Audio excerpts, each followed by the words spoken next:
A desolate, snow-covered road vanishes into the inky blackness of night. Majid's car sits forlornly on the roadside, its hood raised in defeat, steam billowing into the frigid air. Majid stands beside his vehicle, his body racked with shivers as he nervously scans his surroundings. His breath mists in the air as his anxious gaze darts from one shadow to another. The biting cold permeates everything, amplifying Majid's growing unease. Lost and alone, Majid's hope dwindles with each passing moment in the desolate night. In the dimly lit, old-fashioned hotel lobby, an unsettling stillness hangs in the air. Majid approaches the front desk, his steps echoing softly in the quiet. The elderly receptionist casts a strange, lingering look at Majid, her eyes filled with an unreadable expression. With a hint of hesitation, the receptionist speaks.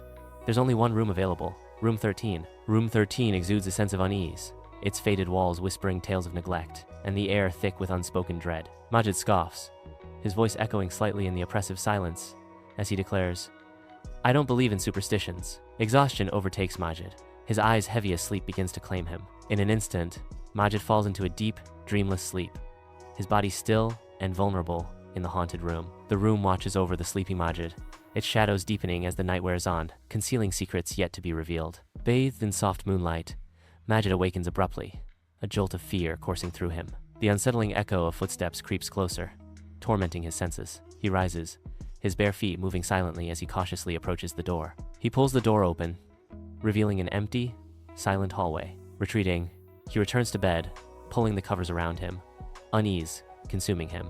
Majid lies in bed, enveloped by an unsettling silence, his mind racing with unanswered questions. The stillness shatters as faint whispers echo through the room, stirring a primal fear within Majid. Driven by a surge of adrenaline, Majid leaps from the bed, his heart pounding in his chest. He lunges for the light switch, desperate to banish the encroaching darkness and the disembodied voices. Darkness prevails as the power fails, plunging Majid deeper into the abyss of the unknown. In room 13, the bathroom light flickers erratically, casting grotesque shadows that dance across the aged, peeling wallpaper. Steam rises in thick clouds, obscuring the chipped porcelain sink, creating an unsettling, ghostly atmosphere. As the mirror fogs, chilling words materialize, seeming to be scrawled by an invisible entity.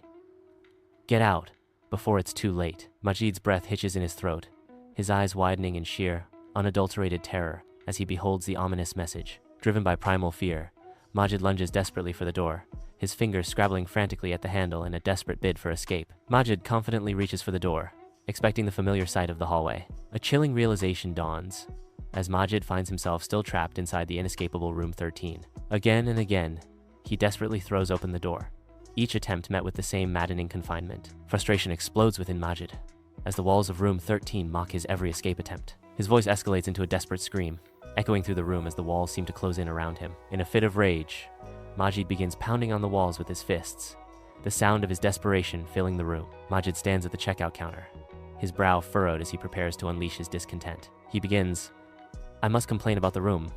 It was terribly uncomfortable." The receptionist responds with an unsettling revelation. "It's impossible that you stayed in room 13. That room has been locked for 20 years. She continues, "Its last guest, his name was Majid, and he disappeared here." Majid listens, a flicker of dread crossing his face as the receptionist recounts the grim tale.